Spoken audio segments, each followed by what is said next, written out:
C'est un peu comme une dépression, de ce que tu me décris. ou un état dépressif, oui. Après, il y a un ordre, hein, de décrescendo, de descente dans le système nerveux qui se dérégule. Il y a rien de plus terrible à entendre que quelqu'un qui vous dit, «Votre enfant est mal éduqué». Ah ça, c'est horrible.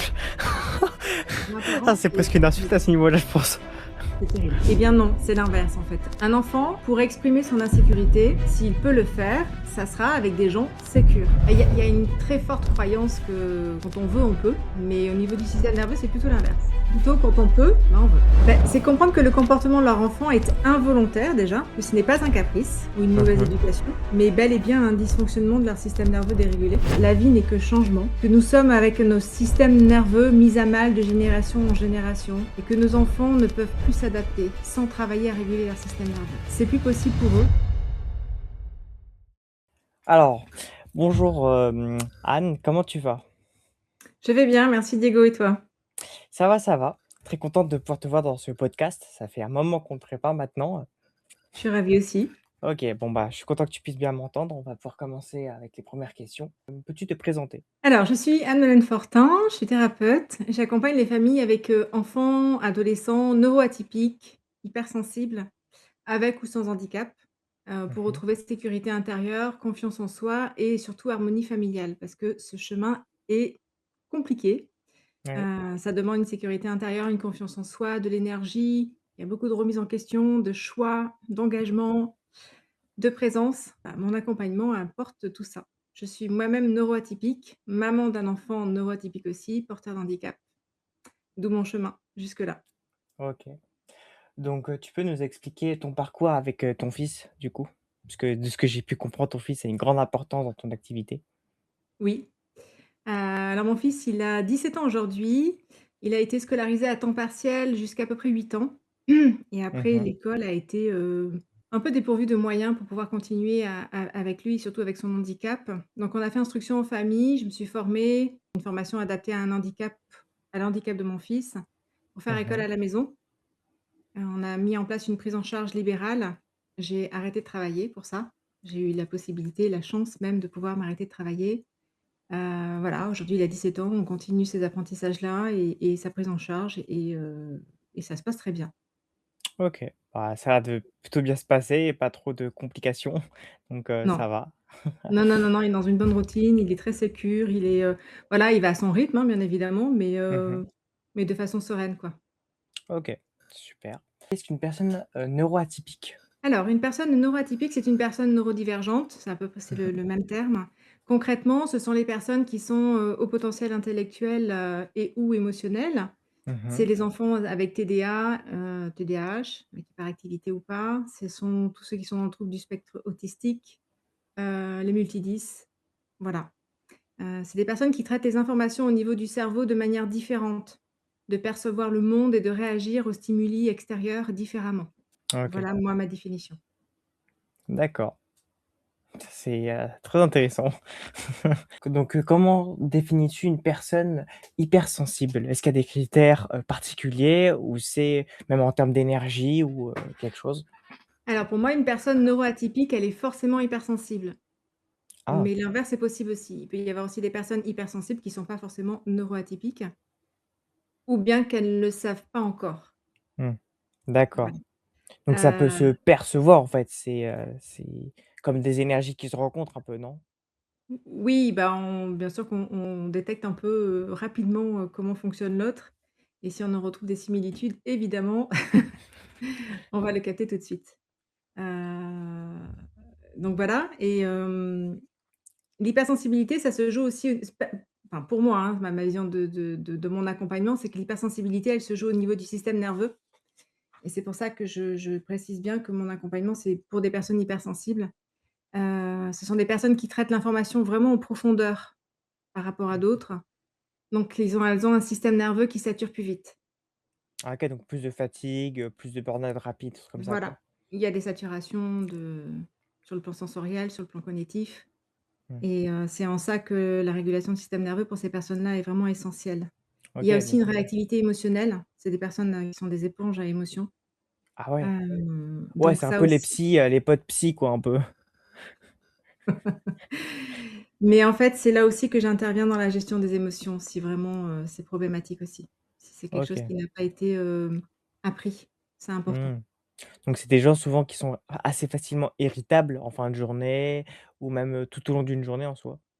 Oui, alors irritable ou tout dépend le mode de dérégulation, mais ça peut être de la colère, de l'irritabilité, mais ça peut être aussi des personnes qui s'effondrent en tristesse, qui Ah s'effondrent ouais? en larmes, Ouais. qui se mettent à pleurer parce qu'elles en peuvent plus, quoi. Ouais, pour la moindre petite chose qui déborde du vase, quoi. C'est Oui, pour voilà. du détail, Oui, presque. oui, la saturation, elle est pas forcément que dans l'agressivité, Mmh. elle peut être aussi dans d'autres émotions. Du coup, comment tu as appris que ton fils était neuroatypique? Et aussi pour toi, du coup? Oui, alors, comment je l'ai su? Parce qu'il était hypersensible, Mmh. déjà tout petit, même je dirais ultra sensible, vraiment. C'était un enfant qui était sensible, beaucoup au bruit, surtout au bruit. Lui, c'est vraiment sur le plan, auditif. Mmh. Personnellement, je l'ai découvert moi, en apprenant que mon fils était neuroatypique. J'ai compris, on m'a expliqué que souvent un des 2 parents, voire les 2, étaient eux aussi neuroatypiques et là, ça a été pour moi, le grand questionnement et ben, pour comprendre, pour éclaircir l'histoire, j'ai passé des tests. Voilà. Ah d'accord. Et du coup, tes tests, tu les as passés dans je sais pas, comme de un peu la médecine alternative ou des trucs dans le genre? Ou c'est vraiment, des trucs par l'État, des trucs comme ça? Oui, non, non, je suis vraiment allée voir quelqu'un spécialisé là-dedans. Je voulais vraiment quelqu'un de reconnu là-dedans et je OK. voulais faire des tests, avec cette Et pour les personne-là. gens qui veulent aussi faire le test, parce qu'ils reconnaissent justement, ta neuroatypie, est-ce que tu aurais un domaine à enfin, un ensemble d'établissements à recommander? Alors je ne sais pas si je peux recommander des établissements. Bah, après, tu as fait ton test qui est bien quelque part, donc peut-être que ça peut être une référence. Alors moi j'ai fait mon test avec, de façon individuelle avec une psychologue spécialisée là-dedans, oui. Je suis Mmh. pas allée dans un centre, mais il y a des centres qui existent. Il y a les centres Cogitose qui sont vraiment Mmh. spécialisés là-dedans, qui ont été créés par Jeanne Siofachin, qui est une grande référence quand même dans notamment le monde du haut potentiel intellectuel et émotionnel. Qui a OK. créé des centres, voilà, pour suivre ces enfants-là et les tester. OK, intéressant. Pourquoi un accompagnement basé sur la régulation du système nerveux? Pour justement travailler sur ce traitement d'informations particulier et de ses conséquences au quotidien. Mmh. C'est un outil que j'ai découvert pour moi-même personnellement, Mmh. qui m'ont aidé à rencontrer et dépasser beaucoup d'insécurités, de grosses, grosses insécurités pour ne pas dire des traumas. Ça m'a énormément aidé pour moi personnellement et en parallèle, j'avais aussi les effets, en prise en charge de mon fils où j'entendais, «Oh là là, il y a ci qui va mieux, il y a ça qui va mieux, il y a ça, il y a tel aspect qui est bien». Il y a enfin voilà, il y avait globalement un réel progrès, de son côté aussi et donc je me suis posé la question de me dire: «Mais en fait, c'est sur moi que je travaille et c'est sur lui aussi que ça agit». Donc voilà, ça m'a posé, beaucoup de questions et en creusant la question, j'ai compris, le système de la co-régulation. Ah Voilà, OK. quand on se régule soi-même, en fait, quand on se met en sécurité soi-même, on transmet ça aux autres, d'un système nerveux à l'autre. OK, Au lieu waouh! de capter des insécurités, il se mettait à capter de la sécurité et c'était vachement sympa. C'est vrai que c'est mieux que capter de la sécurité, Ouais. c'est quand même mieux. Donc pourquoi, accompagnes-tu d'abord les parents des enfants neuroatypiques, d'une famille? Et pourquoi pas directement l'enfant justement? Alors, parce que les enfants hypersensibles captent l'insécurité autour d'eux. OK. Comme on a dit tout à l'heure, c'est vraiment, une hypersensibilité du système nerveux, qui travaille plus en profondeur et qui capte, voilà, les informations, d'insécurité de façon, plus soutenue que les autres. Mmh. Ce sont des enfants qui ont besoin de sentir son entourage sécure pour l'être aussi, en fait. Ouais. Il y a un âge pour tout, il y a un âge pour apprendre à se réguler soi-même, mais avant toute chose, avant de se réguler soi-même, il faut avoir un environnement sécure, serein et c'est ce que je propose aux parents d'amener à l'enfant, en premier OK, lieu. d'accord. Donc passer par les parents pour aller aux enfants et pouvoir justement, en fait, c'est ouais, c'est utiliser le parent comme un réceptacle pour pouvoir après, que l'enfant soit mieux, quoi. Parce que si Exactement. les parents sont dans un bon état, l'enfant est dans un bon état, quoi. exactement. En fait, c'est vraiment, pour que l'enfant puisse se ressourcer, se réguler, il faut qu'il ait autour de lui, Mmh. Mais du coup, cette c'est directement les régulation. parents? Ça peut être des frères et sœurs, des cousins, cousines, des tantes? Alors oui, effectivement, quand les parents, se régulent face à l'insécurité que peuvent capter leurs enfants hypersensibles, ben, c'est tout le monde qui en bénéficie, donc c'est aussi la fratrie. OK.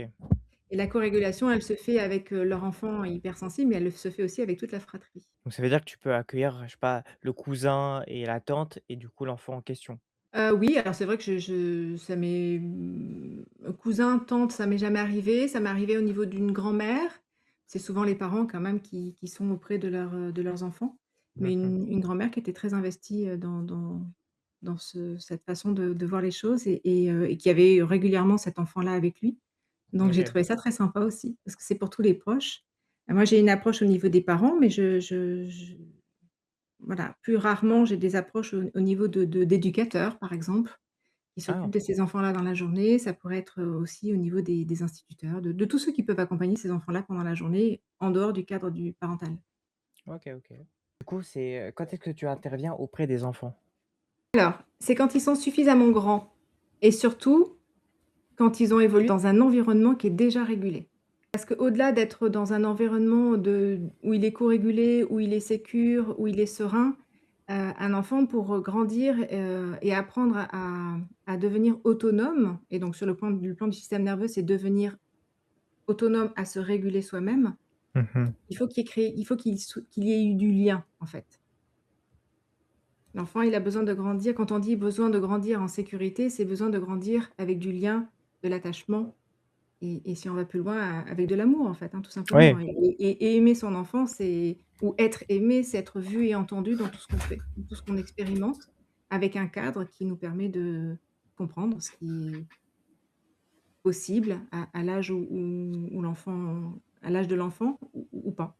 OK, donc ça veut dire que si c'est un enfant qui a 14 ans, comparé à 6 ans ou même qu'il est déjà jeune adulte, ce sera pas effectivement la même approche. Parce que en général, quand tu es plus âgé, tu es plus autonome. Donc forcément, en termes de logique, tu vas beaucoup plus aller tout seul que quand tu es enfant. Parce que quand tu es enfant, bah, du coup, tu es accompagné en général. Oui, c'est ça. Donc en fait, plus ils sont grands, plus ils sont autonomes, plus ils sont capables d'apprendre à se réguler. Mais avant ça, en amont, il faut qu'il y ait vraiment eu de la sécurité, de la co-régulation et en Mmh. fait, il y a comme un âge de maturité cérébrale aussi pour apprendre à se réguler, et avant cette maturité, cérébrale, il a besoin d'être en lien avec ses parents sécures, pour être lui sécure. Ouais, c'est grandir quoi, tout simplement. Oui, oui, mais il y a beaucoup d'adultes en fait qui ont c'est un mode de dysfonctionnement du cerveau qu'ils ont gardé. C'est-à-dire qu'au lieu de se sécuriser eux-mêmes, ils vont aller c'est vraiment un profil qu'on retrouve très souvent. Ce sont des personnes qui vont aller sécuriser les personnes autour d'eux, donc beaucoup donner Mmh. pour eux recevoir, quand les autres sont sécures, de la sécurité Ah waouh! et en fait, c'est OK. un chemin inversé, c'est-à-dire qu'il faut se sécuriser soi pour aller sécuriser l'autre. Ouais. Ouais, c'est vrai que c'est plus logique en soi.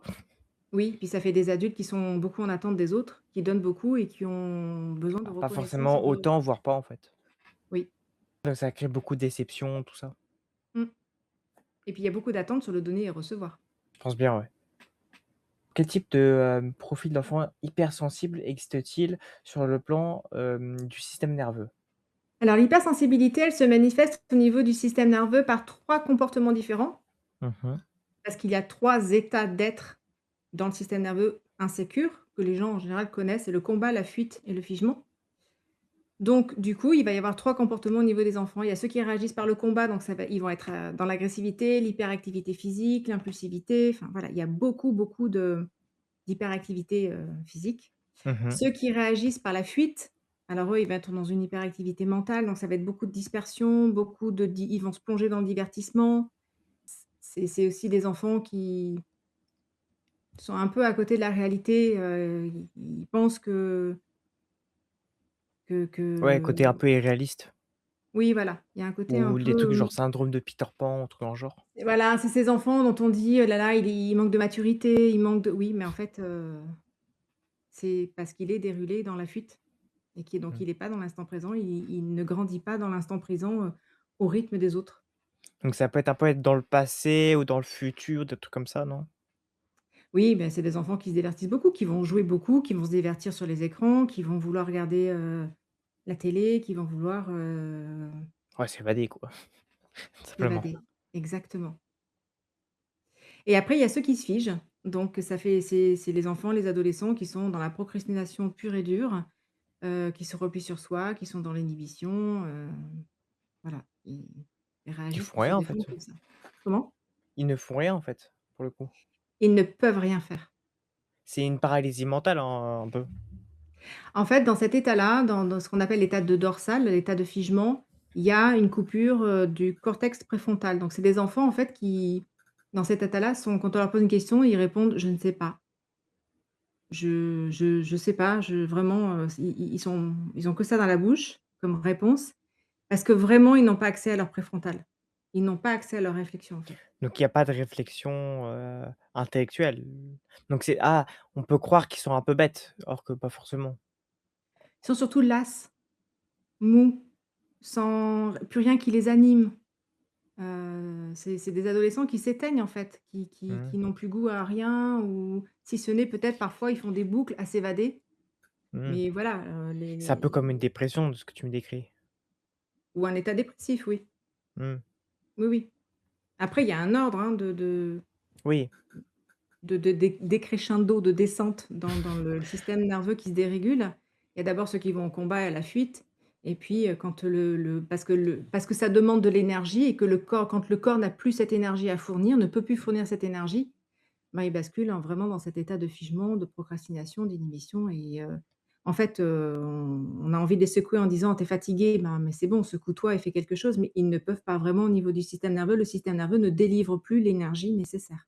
Il y Mmh. a un réel travail à faire sur le système nerveux pour regagner cette énergie pour agir.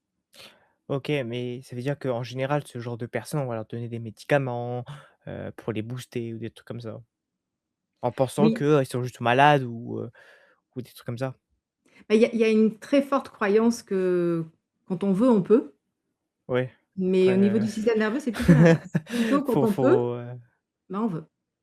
après c'est La une question motivation est là d'environnement aussi, hein. là-dessus. Mmh. Y a-t-il souvent des problèmes de communication entre les parents? Je pense Oui, que oui, du coup. bah, oui. Après, les parents, ça reste un couple, donc forcément, il y a toujours des problèmes à droite à gauche niveau communication, tout ça. Déjà. Ouais.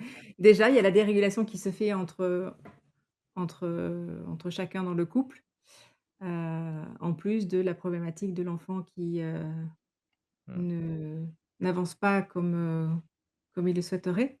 Mais c'est des parents qui sont dérégulés au niveau de leur système nerveux aussi et qui n'ont pas le même mode de fonctionnement et le même mode de dérégulation. C'est-à-dire? C'est-à-dire que je prends un exemple, il va y avoir un parent qui va se déréguler dans le combat donc bah, c'est un parent qui va dire: «Ben, il faut, quand on veut, on peut, il faut, il doit, il faut le secouer, il faut le remuer, il faut», et puis il y en a un autre qui va être plutôt dans la fuite, dans le divertissement. C'est-à-dire qu'il va mettre en place des choses pour l'enfant, avec des systèmes de récompense, si tu travailles, ben, tu pourras te divertir, tu pourras voilà, c'est plus doux mais ça ne régule pas non plus et ces 2 types de profils, en fait, en tant qu'adultes et entre adultes, ne se comprennent pas. Ah C'est-à-dire ouais? qu'il y en a un qui va vouloir agir avec son mode de dérégulation, le combat, pour traiter le problème avec son enfant et l'autre va vouloir le faire dans un autre fonctionnement Mmh. Mais et du coup, entre pour eux, ils ne se l'enfant, ça comprennent peut pas. créer de la confusion, non? Oui, Parce que du coup, c'est comme 2 éducations différentes en soi. tout dépend comment les parents le vivent et l'imposent. Mmh. C'est-à-dire que s'ils sont entre eux, s'ils sont, d'accord que on peut être différents, mais complémentaires et on peut trouver des compromis, on peut trouver, des choses comme ça pour que les 2 soient vus et entendus, hein, dans leur mode de fonctionnement, les 2 parents. Mmh. Ça se passe bien, en fait. L'enfant fait la différence. Bon, ben avec papa, c'est comme ça, avec maman, c'est comme ça et quand papa et maman s'entendent, sur ce compromis-là, ou ces façons de faire là différentes, ça se passe plutôt bien. Après là, c'est plutôt quand il y en a un, voire les 2 qui veulent imposer leur mode de fonctionnement. Ouais, OK, donc ça peut créer des conflits sérieux quand, en fait, ils sont pas du tout d'accord dans la manière d'éduquer, donc forcément, ils imposent leur manière de faire et il y a pas de discussion en réalité de comment on va éduquer. C'est: «Tu fais ça comme ça» et l'autre fait la même chose, mais du coup ça crée des conflits de partout parce que personne n'est d'accord, quoi. Oui et en Donc fait, le dans ça ouais, le ça manque de communication ou plutôt de manière de communiquer. alors il y a ça. Il y a d'abord accepter que l'autre fonctionne différemment et Mmh. envie de proposer autre chose et il y a aussi le fait que le compromis, il peut être fait quand les 2 sont régulés en sécurité. En fait, l'état de sécurité, c'est vraiment l'état de discernement, de clarté, de lien, de connexion, d'échange, de partage et c'est quand les 2 sont dans cet état de sécurité qu'ils peuvent trouver la complémentarité de qui ils sont et de la vision qu'ils ont pour leurs enfants, Mmh mh. dans l'éducation et la façon de les élever. C'est dans cet état-là que ça peut se faire, en fait. Sinon, c'est une confrontation de dysfonctionnement Mmh. au lieu de revenir dans un état de sécurité et de sérénité pour trouver la complémentarité de l'un et de l'autre. En fait, il y en a pas un qui a raison. C'est une association des 2 régulée qui va faire que ça va fonctionner. Mais du coup, ça veut dire que quand tu as un accompagnement, c'est plus une sorte de thérapie de couple que tu fais assez souvent pour pouvoir justement aider l'enfant? En fait, j'ai eu plusieurs, profils d'accompagnement. J'ai longtemps eu un des parents Mmh mh. il y en a souvent un, en fait, qui réalisent qu'ils peuvent plus faire par eux-mêmes et qu'il faut faire quelque chose, qu'il faut être aidé, en fait. Mmh Donc il y mh. en a allez, au début où j'ai accompagné, c'était souvent, un des 2 parents, souvent la maman, qui réalisait ça et qui, voilà, cherchait des solutions, à l'extérieur, qui lui parlent, qui l'intéressent, enfin, qui sentent que ça puisse l'aider. Et en mettant en place l'accompagnement et la régulation de son système nerveux, en fait, elle dégageait autre chose. Elle dégageait plus de sérénité, plus de sécurité et le papa ressentait ça, en fait. Et le Mmh. papa, dans ces cas-là, il se dit: «Il y a quelque chose qui a changé, il y a quelque chose qui a été efficace, Mmh. qui se joue et j'ai envie de savoir ce que c'est, j'ai envie de moi aussi m'intéresser à la question». Il y avait toujours un décalage entre, souvent la maman et le papa. Qui était plus ou moins long, hein, mais bon, on a chacun son libre arbitre aussi d'aller se rencontrer parce que c'est quand même un accompagnement où j'accompagne à aller rencontrer ses propres insécurités en tant que parent. Ah ouais, c'est pour ça que je parlais de Heu, thérapie de couple parce que ça m'a fait un peu penser oui, à ça. oui, oui, mais de toute façon, régler son système nerveux, ça permet d'aller rencontrer ses propres insécurités et après ça a une action sur la relation à l'enfant, sur la co-régulation de l'enfant, mais ça a une action aussi sur le couple, ça a une action sur les relations familiales, amicales, Mmh mh. professionnelles. Moi, j'ai eu des parents aussi qui, avec ça, se sont reconvertis, qui se Ah sont oui? dit: «Mais en fait, ça fait des années que je veux plus faire ce métier, j'ai enfin l'énergie, la sécurité en moi, la confiance en moi de pouvoir rebondir et me reconvertir». Donc c'est Waouh. vraiment, ça joue sur tous Ouais, les c'est plans. un changement de vie en fait, Oui, c'est une transformation. mmh, complètement. C'est impressionnant. C'est ce que moi, Heu, ça m'a permis, hein, d'ailleurs, oui hein. évidemment, J'ai du arrêté coup, de c'est vrai que travailler, j'ai régulé mon système nerveux et j'ai pu me reconvertir et ouais. accompagner, sur le chemin que j'ai fait. Mmh, effectivement, c'est vrai. OK. Peux-tu me citer 3 signes avant-coureurs d'un enfant sature avant une crise? Alors, si on reprend la définition que j'ai donnée tout à l'heure quels sont les types de comportements différents qu'on peut avoir qui montrent un système nerveux, dérégulé. On va avoir, en signe un avant-coureur, ça peut être un enfant qui devient agressif, qui est agacé, Verbalement ou physiquement?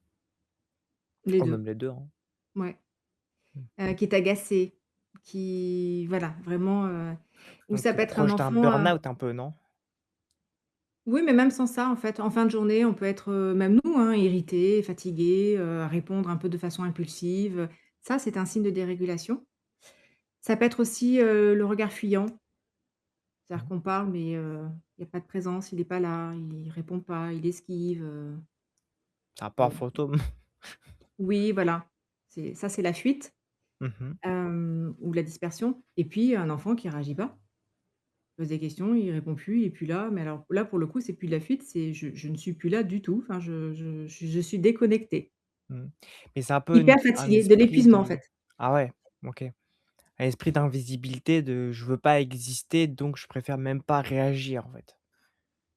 Ça peut aller jusque-là, le figement. Ah ouais, ouf, c'est violent. Bah, le rythme de l'école, le rythme que la société impose quand même aux enfants font que le soir, il y en a vraiment quand même quelques-uns, voire même beaucoup, qui sont épuisés quoi, en fait, Oui. tout simplement. Ouais, qui font des siestes régulières ou des trucs comme ça. Oui, qui ont besoin de beaucoup dormir, qui ont besoin de calme, de rien faire, de se Mmh. reposer, vraiment. Ouais, parce que du coup, forcément, le système n'est pas forcément adapté à eux, donc eux, ça les épuise puisque c'est un effort supplémentaire de en fait, l'effort de se déjà se supporter est difficile, donc devoir supporter l'extérieur est encore un effort, c'est colossal pour eux, donc Oui, puis on a tous un rythme biologique différent. On le voit bien en maternelle, par exemple, la première année de maternelle, ils peuvent faire la sieste l'après-midi, même c'est pas ils peuvent, c'est ils doivent. mmh, Il y a c'est des vrai. enfants qui, avant la fin de l'année, ben, n'en ont plus besoin et puis il y a des enfants qui, en moyenne section, en ont encore besoin, en fait. Alors, c'est pas une question de dérégulation, c'est une question de suivre le rythme du corps, en fait Mmh, et qu'on est tous différents et qu'en grandissant, il y a peut-être des enfants qui ont besoin de plus dormir que d'autres et ça aussi, ça rentre en compte dans l'épuisement du système nerveux et dans la dérégulation de leur système nerveux. OK. Ouais, c'est en fait, c'est simplement écouter le corps de l'enfant, quoi, au lieu de Oui, l'ignorer et faire comme la société le veut. oui. En tout Mmh. cas, c'est des signes, avant-coureurs d'une éventuelle, saturation, tout à fait. Alors, quels conseils, entre guillemets, «premiers secours», proposes-tu en cas de crise d'un enfant neuroatypique? Et d'ailleurs, est-ce que du coup, il y a différents types de conseils selon la neuroatypie de la personne? Parce que tout le monde n'est pas forcément pareil, donc avec les TDAH, les HPI, les machins, il y a forcément des conseils premiers secours qui sont différents en fonction de leur système nerveux? Ou est-ce que c'est plus ou moins le même? Bah, ça va être dans le mode de dérégulation, combat, fuite ou figement, c'est toujours pareil. Moi, je dirais de d'abord de repérer un peu le contexte, Mmh mh. l'environnement où la crise se déclenche. Essayer de comprendre un peu, au fur et à mesure, ça va être d'observer un petit peu, heu, quel type de saturation de stimuli a l'enfant. Est-ce que ça va être visuel, est-ce que ça va être auditif, est-ce que ça va être autre chose? Vraiment bon ça peut être fait a posteriori, mais c'est important de regarder ça. Mmh. De sortir l'enfant de cet environnement de saturation, bien évidemment et lui proposer un environnement plus calme, plus cocon, où il peut retrouver son état de sécurité. Ce qui est important aussi, c'est de rester présent auprès de lui, en restant sécure intérieurement. Mmh. Si c'est pas le cas, je c'est compliqué pour l'enfant parce qu'il va continuer à sentir de l'insécurité au sein des personnes qui restent à côté de lui. Donc c'est vraiment important d'apprendre à être sécure face à une crise. Et face au comportement de son enfant que l'on n'aurait pas vraiment voulu, mais qui est là, en fait. Ça, c'est tout un apprentissage à faire aussi. C'est respecter son besoin immédiat, c'est-à-dire ne pas Mmh. imposer des choses qui nous sembleraient pouvoir le sécuriser, si l'enfant ne le souhaite pas. C'est-à-dire qu'il y a très souvent des personnes qui veulent faire un câlin à l'enfant, mais il y a tous les enfants ne répondent pas au câlin. Il y en a qui ont besoin d'être vraiment, isolés. Avec une simple présence, sans parole, sans bruit, sans musique, sans conseil, verbal, Mmh. Juste être juste là. plus rien, voilà et je suis là si tu as besoin Mmh. et des fois ça suffit en fait. Et Voilà. que est-ce que du coup, faut le communiquer ou est-ce que ça peut se voir? Enfin, c'est quand même très particulier comme manière de faire. Enfin, c'est vrai qu'on a un réflexe de vouloir faire un bisou, un câlin, quelque chose et là, faut juste rien faire donc ça peut pas être un peu perturbant. Mais rien faire en étant sécure, au niveau du système nerveux, c'est énorme. Les systèmes nerveux communiquent les uns aux autres et simplement être présent et transmettre par sa présence sécure à l'autre: «Je suis là si tu as besoin, je reste à côté de toi», ça suffit en fait. C'est comme, Heu, vous avez un ami qui va pas bien, qui vient d'avoir un choc, et que vous voulez absolument lui parler, lui trouver des solutions, le: «Mais tu vas voir, ça va aller, il faut que tu fasses ci, il faut que tu» non, mais en fait, cette personne-là, elle a juste envie d'être vue et entendue dans ce qu'elle vient de vivre Mmh mh. et elle veut juste une présence à qui se confier et des fois, elle ne veut aucun en tout cas dans un premier temps, elle ne veut aucun conseil, aucun, juste une présence qui l'écoute. Faut vraiment entendre qu'être aimé sur le plan du système nerveux, c'est être vu, entendu dans ce qu'on vit. Ça, Ouais. ça met déjà en sécurité. Ouais, parce que Ah, c'est le fait de se sentir écouté qui fait que forcément tu te sens en sécurité. Tu n'es pas oui, bâclé ou bâché par les autres. voilà, on est Ta vu et voix elle compte entendu en dans ce fait. qu'on vit. Mmh. C'est un début d'existence en soi Oui, et voilà. je suis vue et entendue dans ce que j'expérimente. OK. Tout à fait. Je me suis carrément perdu dans les questions. Ah oui, Et du quelle coup modi aussi, oui. c'est intéressant, c'est là que c'est intéressant d'avoir travaillé en amont, Mmh mh. la régulation du système nerveux, mais surtout, travailler en amont, les crises, qu'est-ce qui peut déclencher, qu'est-ce qui peut pour vraiment ne pas aller jusqu'à la crise, sentir les prémices et déjà apaiser, à ce moment-là. OK. Oui, c'est vrai que ça aide beaucoup, oui. Quelle modification aurais-tu à proposer pour améliorer l'environnement de ces personnes hypersensibles? Donc je suppose qu'il y a plusieurs types de modifications, donc sensorielles, auditives et tout ce qui va avec. Donc Oui, alors il y a tout ça. Il y a veiller à ce qu'il n'y ait pas trop de stimuli visuels, auditifs, tactiles. quand tu dis stimuli visuels, ça peut être des écrans ou ça peut même être, je sais pas, un tableau, par exemple, qui a pas mal de couleurs ou Oui, ça va être une salle où il y ait pas trop de décoration, où il y ait pas trop enfin ça, je pense beaucoup à tout ce qui est trouble du spectre autistique. mmh mh. C'est des enfants qui sont très sensibles sur le plan visuel et par exemple, une salle de classe où il y a beaucoup d'affiches d'enseignement et d'apprentissage, pour eux, c'est trop visuellement. Mmh. Donc en cas de crise, c'est vraiment les isoler dans une pièce où il y a voilà, moins de Genre des lumière. murs blancs et une table, quoi. Oui et puis peut-être moins de lumière, moins de bruit, ça c'est sûr, ils sont très sensibles à ça aussi et puis, bah, voilà, pas de câlins, pas de ou rester présent, de ce qu'ils veulent en fait. Moi je sais que mon fils longtemps j'étais présente auprès de lui, mais c'est lui qui choisissait s'il voulait un câlin ou pas et des fois il se mettait juste contre moi ou Mmh. près de moi, mais pas jusqu'à un grand câlin. Des fois il avait besoin d'un grand câlin. Enfin, c'est écouter aussi, ce que souhaite l'enfant, consciemment ou inconsciemment, l'enfant sait. Le corps sait s'autoréguler, il faut juste lui donner les moyens, en fait. L'enfant va OK. savoir, il va peut-être se mettre debout et je pense encore aux troubles du spectre autistique, mais il y en a qui vont sortir des stéréotypies, mais les stéréotypies sont là pour réguler le système nerveux avant tout. Alors ils en font beaucoup, donc évidemment, on les amène à en faire moins, mais à la base, c'est une régulation du système nerveux. Le balancement, c'est pour réguler leur système nerveux. Mmh. OK, mais ça veut dire que dans ce genre de cas, par exemple, si, je sais pas, tu as un début de vingtaine, tu cherches un travail, tu peux pas forcément contrôler ton environnement là-dessus. Donc est-ce qu'il y a des métiers qui sont propices pour ce genre de personnes ou pas? Parce que, bah, je sais pas, dans une usine, par exemple, tu as tellement de stimulés, du coup, des gens qui bougent, des trucs dans tous les sens, enfin Il faut y penser.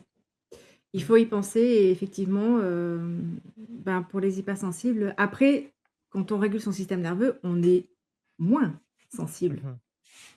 On garde une hypersensibilité, mais comme une force et pas comme une faiblesse, en fait. Donc on est, plus apte à pouvoir, ben, intégrer la société telle qu'elle est, ou au moins aménager, voilà, il y a toujours façon d'aménager, ou choisir des métiers qui nous conviennent, plus que d'autres, oui, tout à fait.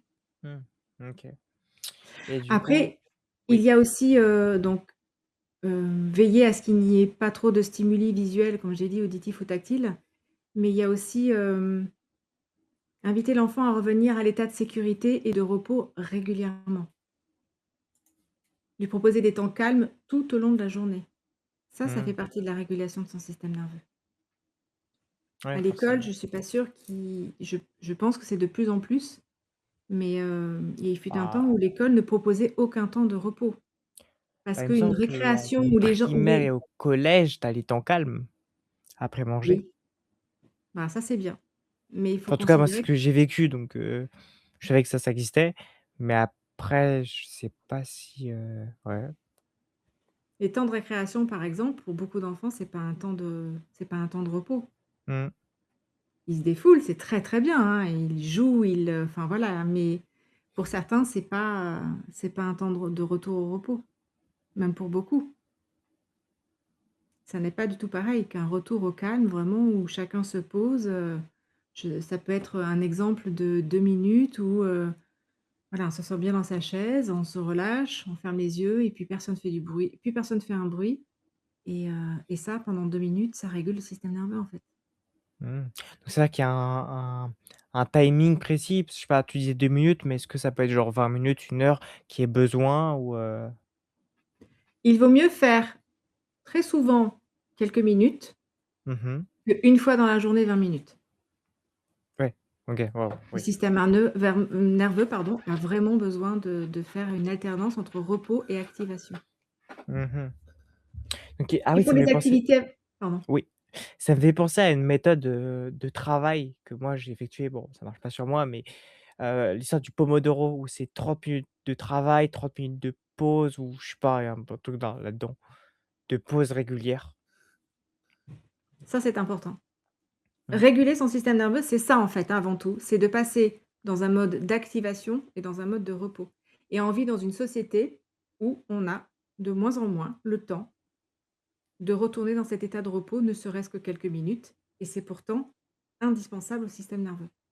Mmh. Donc ça fait du stress. En fait, on gère des insécurités, on gère du stress de façon chronique. Ouais, bah, oui, parce qu'on n'est jamais, on n'est jamais stable en soi, donc forcément, Oui.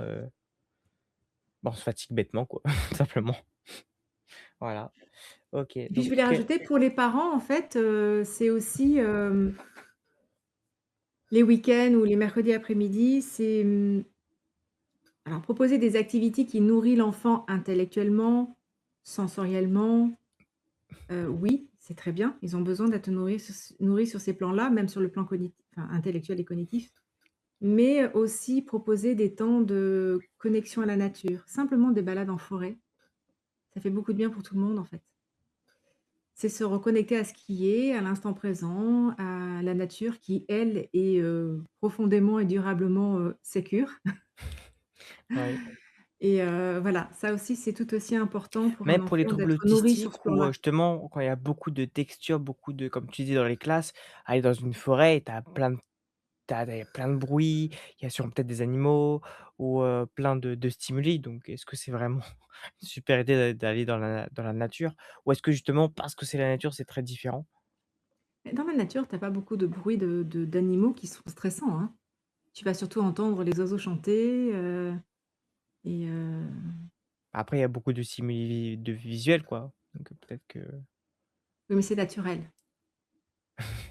Là est toute la différence, en fait, vraiment. mmh. Et l'adolescence, qu'as-tu à nous dire à ce sujet en lien avec ton accompagnement? L'adolescence, c'est le moment de construction de sa propre identité. Oui. Donc sur le plan du système nerveux, c'est une période où l'adolescent, il a encore besoin de la sécurité extérieure, de la co-régulation de ses parents pour trouver la Mmh. sienne. C'est un passage, enfin une période où on passe petit à petit d'une co-régulation avec les parents à sa propre régulation. Ouais, donc c'est, passage réellement adulte, il me semble que c'est 26 ans, biologiquement parlant. Alors au niveau du cerveau, par exemple, le cerveau est pleinement mature à 25 ans. Mmh. Et oui, et donc du coup, quand on demande à un enfant, d'être raisonnable à 7 ans, parce que soi-disant c'est l'âge de raison, ça n'est que le début d'abord. L'âge de raison à 7 ans et oui, en fait, la maturité du cerveau fait qu'un événement qui nous paraît anodin va être traumatique pour un enfant qui n'a pas la maturité du point de vue du système nerveux, hein, parce que le cerveau fait partie du système nerveux, pour se réguler et dépasser le stress qu'il vient de vivre. C'est ça le choc traumatique, en fait. Mmh. C'est Ouais, d'un c'est un stress grand, que grand l'on va stress. vivre. C'est un grand stress ou pas, c'est en fait d'un événement qu'on va vivre qui peut être anodin d'un enfant à un autre, même dans une fratrie, il peut y avoir des événements qui sont vécus comme traumatiques pour un enfant et pas pour le frère ou la sœur, parce que le système nerveux est plus dérégulé chez un enfant que chez l'autre et c'est pas tant l'événement en lui qui fait le trauma, c'est ce qu'on comment on le vit intérieurement, en fait. Mmh. Il y en a un qui va avoir, la réaction de fuite ou de combat face, à l'événement qui va être vécu, là où, un autre va être, inhibé, figé et c'est dans cet état-là qu'on en fait, une réaction traumatique. OK.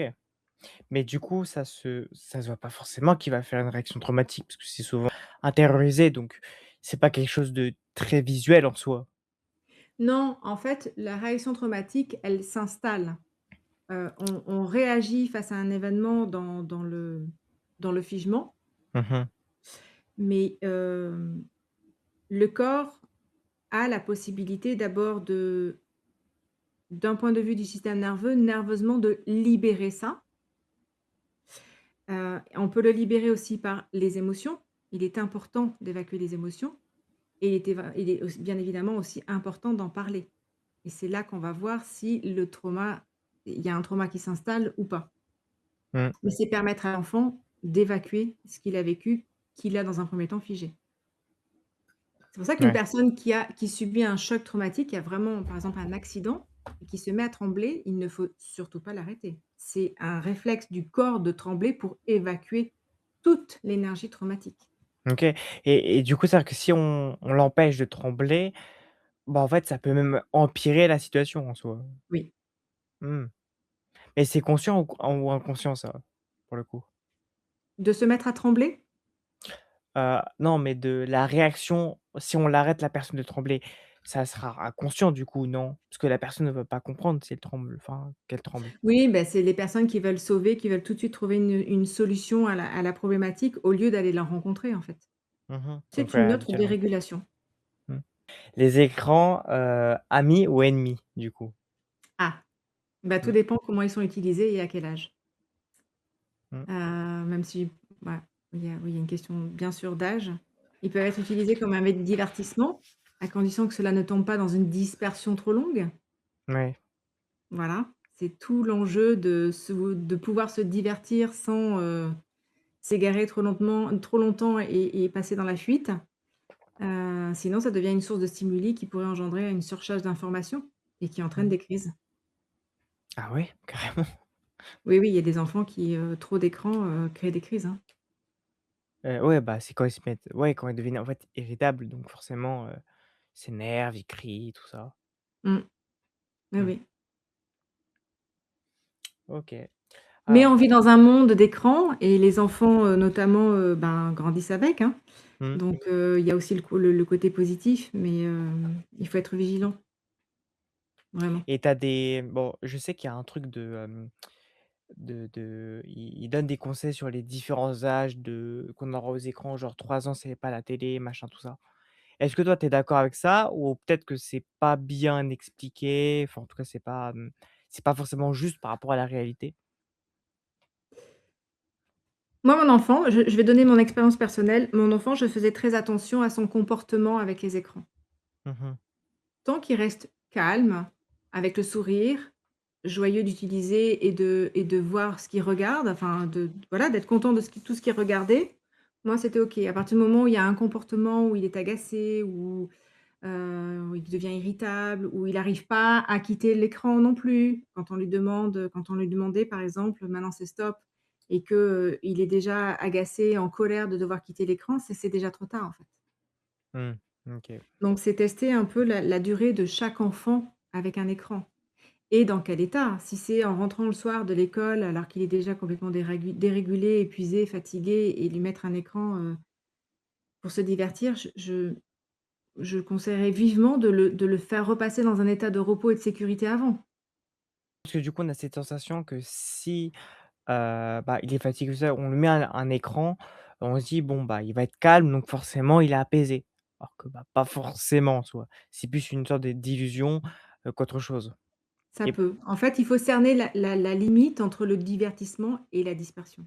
mmh, Parce que c'est dans la dispersion qu'il va y avoir une surcharge d'informations qui ne va pas se rendre compte et à un moment donné, il va y avoir une crise. ouais, bah, oui, forcément. Mmh. Pourquoi certains enfants neuroatypiques sont-ils sages comme une image à l'école, mais explosent dès qu'ils passent la porte de la maison? Je crois qu'on a Ah, déjà un peu répondu, mais effectivement, oui, mais ça, c'est le grand questionnement des parents en se disant: «Mais c'est pas possible, avec nous, il est encore plus en insécurité ouais, qu'avec les autres». Eh bien non, c'est l'inverse, en fait. Un enfant, pour exprimer son insécurité, s'il peut le faire, ça sera avec des gens sécures donc ses parents, logiquement.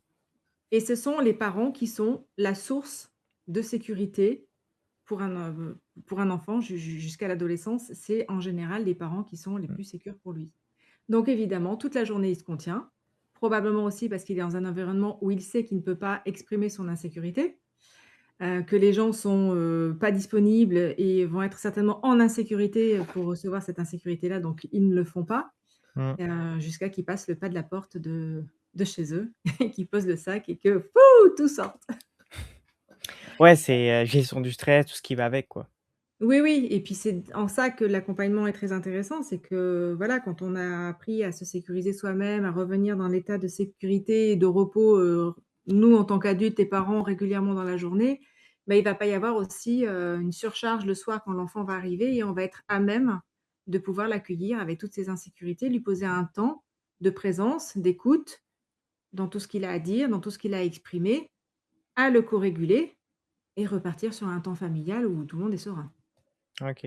Mais du coup, est-ce que parce qu'on sait qu'il y a plusieurs types de neuroatypie, est-ce des comportements qui sont directement liés à la neuroatypie, genre, je sais pas si c'est un TDAH ou un HPI, ils vont pas forcément avoir le même comportement entre à la maison? Ou est-ce que ça a un rapport avec la personnalité? Ou, est-ce qu'il y a un signe qui peut se être détecté en disant: «OK, là, tu es plus un HPI qu'autre chose» et enfin, est-ce qu'il y a une, Ben, pas vraiment, si ce n'est le TDAH avec hyperactivité, où là, oui, l'enfant, en fait, hyperactif, on comprend bien que son mode de dérégulation, ça va être, effectivement, l'hyperactivité, donc le combat. mmh Mais même, par exemple, un trouble de déficience de l'attention, ça peut être c'est pour moi, par exemple, je remarque souvent que c'est de la dispersion. mmh, C'est des enfants qu'il faut canaliser dans l'arborescence de leurs pensées, en fait. Donc pour mmh. moi, ça s'associe peut-être plus à de la fuite. OK. Ah oui, c'est vrai que, bon, c'est pas une question que tu avais mis, mais, en termes de manière de penser, parce qu'on sait aujourd'hui que maintenant les TDAH ont une pensée arborescente qui part pas dans tous les sens. Les HPI, c'est, une autre manière de faire, il me semble et Tous. non? Ils ont tous une pensée en arborescence. OK, ce qui fait justement une grande différence avec les gens, «normales» entre guillemets.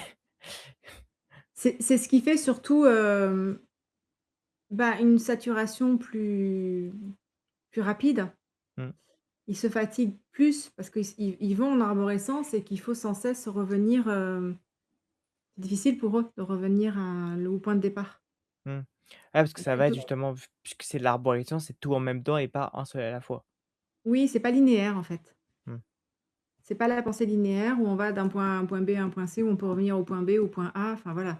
Là, ça mmh. part comme un arbre en fait, hein, et c'est ramification de branches donc Donc c'est du arbre permanent, quoi.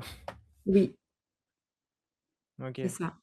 Mais Ah par c'est contre, réguler son système nerveux pour ces personnes-là, ça leur permet de pas trop partir dans cette arborescence et d'être un peu plus dans l'instant présent, dans la conscience de ce qu'ils pensent, de leurs réflexions, voilà, ça part pas dans tous les sens. Ça permet un peu de focaliser un peu plus leurs pensées. mmh C'est pour ça qu'ils ont tendance à changer de sujet tout le temps, quoi. Oui, bah, oui. Même la parole, elle limite pour certains, ça suit pas, quoi. Mmh. OK, donc c'est C'est pour ça que ça fait souvent des enfants ou des personnes, hein, parce que même adultes aussi, qui parlent très vite. Il y a tellement de choses à dire dans la tête que ah bah, voilà! Bah, je sais quoi dire à mes parents maintenant. voilà. OK. Mmh. Alors ah oui. Quel est le meilleur réflexe à savoir quand on sent qu'on va soi-même exploser en tant que parent? Donc Ah, j'ai envie de dire, déjà, distinguer qu'on est en insécurité,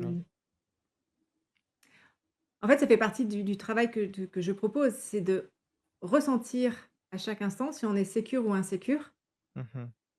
et en fonction de revenir en sécurité si on ne l'est plus.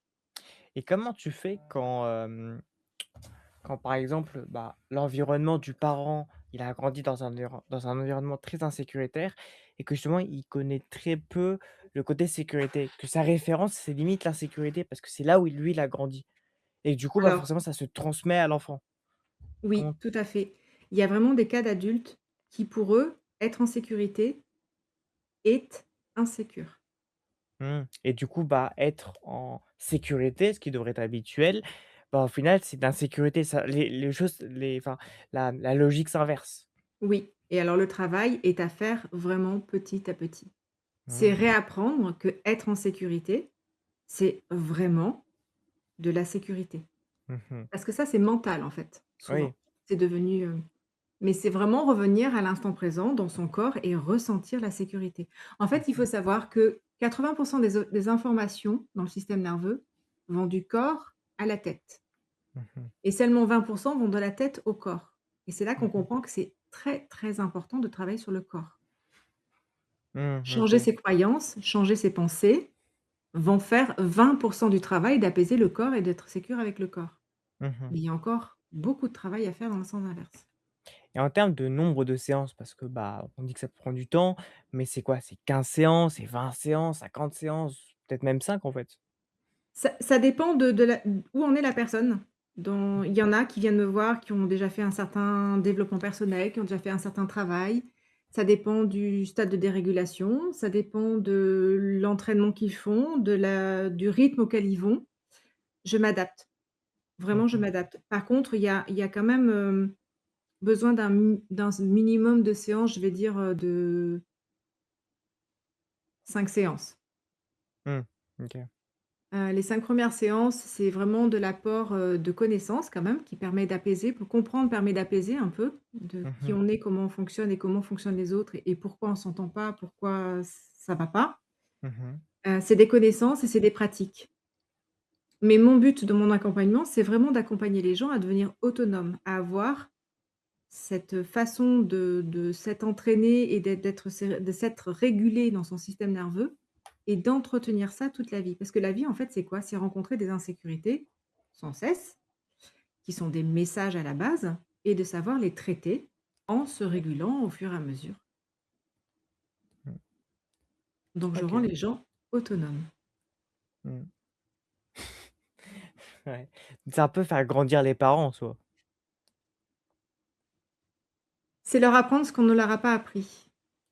Oui, oui. Moi, j'estime indispensable d'apprendre le fonctionnement du système nerveux à l'école. Ça devrait être la base. Tout le monde en a un, Mmh. ça fait partie Est-ce que de c'est pas un l'anatomie du peu cœur. trop compliqué dès l'enfance de déjà mettre ce genre de choses? Parce que peut-être pas assez mature pour comprendre, un truc comme ça?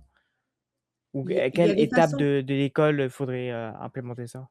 il y a des façons d'expliquer aux enfants. On peut faire ça de façon imagée, il y a des propositions qui sont faites, par exemple aux enfants de chaque état d'insécurité sont représentés par un animal, c'est beaucoup plus parlant pour eux. Il va y avoir un animal comme le tigre qui va représenter le combat, il va y avoir la tortue qui se replie, pour le figement, voilà, il y a des adaptations qui se font et je non, réguler son système nerveux, sentir qu'on est en insécurité. Pour les petits, pour les enfants, c'est aller chercher la sécurité auprès des adultes. Mais tout comme savoir reconnaître ses propres émotions que l'on vit intérieurement, ben, savoir reconnaître son insécurité ou sa sécurité, c'est important. Pour moi, Oui, c'est même essentiel, indispensable. OK. Quel est le plus beau changement, la plus belle victoire, dont tu as été témoin chez une famille que tu as accompagnée? Bah, justement, les sentir autonomes et indépendants dans la régulation de leur propre système nerveux. Mmh. Les voir transformés, libérés de leur propre insécurité, souriants, sereins, confiants à accompagner leur enfant, sur leur chemin. Alors si je peux donner un exemple concret, c'est, apprendre qu'un enfant déscolarisé a souhaité retourner à l'école. Ça, j'avoue, c'est pas mal, hein. Bah oui, C'est vrai que c'est pas commun. ça c'était une belle victoire effectivement, que Ouais. l'enfant souhaite vraiment, retourner à l'école Réapprendre tout et se ça. sente serein d'y aller, de Mmh. recréer du lien avec ses camarades. Vraiment, c'était Ah chouette. ça, c'est fort. Mmh. OK. Quel est le déclic, le plus fréquent chez les parents que tu accompagnes? Ça peut être genre des phrases qui disent, limite c'est un déclic, «Ah j'ai compris quelque chose machin» ou, une posture aussi, ça peut être ça, je sais pas? Beh, c'est comprendre que le comportement de leur enfant est involontaire déjà, que ce n'est pas un caprice ou une Mmh mauvaise mh. éducation, mais bel et bien un dysfonctionnement de leur système nerveux dérégulé. Mmh. Ça, c'est le déclic le plus important et le plus beau à mes yeux. Il y a rien de plus terrible à entendre que quelqu'un qui vous dit, «Votre enfant est mal éduqué». Ah ça c'est horrible. Pour un Ah parent, c'est presque une insulte à ce niveau-là, je pense. c'est terrible. Mais pourtant, il y en a, c'est ce qu'ils pensent, hein. Ouais, bah, oui, quand on connaît pas, on ignore forcément, on sait pas trop quoi dire. Donc ouais. Et d'où la nécessité de rester sécure avec ça, de rester régulé face à ce genre de réflexion pour ne pas aller dans le combat, dans l'agressivité à son Mmh. tour, mais de rester, serein et confiant que c'est une croyance de leur part et que Ouais, c'est bah, pas le ouais. sujet, en fait. Mmh. Mais du coup, il y a ça t'est déjà arrivé que, tu des parents qui dès qu'ils comprennent, est-ce que soit ça prend plusieurs séances, le au niveau du comportement qui change ou c'est vraiment presque instantané, en fait, le comportement qui change? Bah, à partir du moment où il y a un déclic, sur le plan de la compréhension, oui, le comportement change assez rapidement, en fait, hein. Après, c'est accepter que le système nerveux, c'est quelque chose, c'est l'inconscient qui s'exprime en nous de façon complètement involontaire. Donc il peut y avoir des moments où on reprend c'est comme des habitudes qu'on a pris avec nos parents et qu'on a voulu, appliquer sur nos enfants. Donc ça revient, hein, c'est une question d'entraînement, mais ça revient moins et on a plus rapidement, le discernement de se rendre compte que tiens, on était encore dans un ancien schéma. Bah, c'est OK, en fait. Ouais.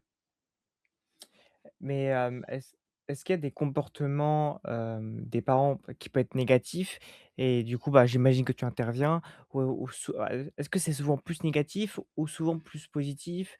Enfin, comme un sorte de rejet en mode si par exemple il est autiste ou des trucs comme ça peut être très, pris de très mauvaise, manière, très négativement. Genre l'enfant raté ou truc dans le genre, truc un peu bête mais, Alors, pour moi, ce qui est important, c'est l'amour que l'on porte à son enfant mmh mh. et c'est comprendre aussi que chacun fait comme il peut, Mmh. avec qui il est, comment il s'est construit, ce qu'il a vécu et le plus important pour moi, c'est d'avoir une bonne intention et très rares sont les parents qui n'ont pas une bonne intention. On a tous une bonne intention de faire et le choix que l'on fait, il faut aussi le voir comme la meilleure solution au moment où c'est choisi. Si c'est par exemple, les mettre, je sais pas moi, en institution avec des méthodes particulières qui pour certains sont très conditionnables, donc qui sont vraiment du conditionnement, pur et dur. Je pense encore à l'autisme avec la méthode ABA, il y en a qui sont pour, il y en a qui sont contre. C'est quoi? La méthode ABA, c'est une méthode comportementale, en fait. On va Mmh vraiment mh. travailler avec le comportement de l'enfant et c'est un système de récompense. C'est quand l'enfant fait bien les choses dans le conditionnement voulu. Mmh. Heu, alors oui, c'est du conditionnement, mais c'est aussi, permettre à ces enfants-là d'apprendre à s'intégrer dans la société. Il y a le pour et le contre. Hem, Moi, j'ai envie de dire, tout dépend la bonne attention et ce qu'on veut avec son enfant et ce qui va rendre sécure la famille. Mmh. L'important, c'est qu'il y ait une harmonie familiale, qu'il y ait du lien et que chacun soit sécure avec ce qu'il vit. Oui.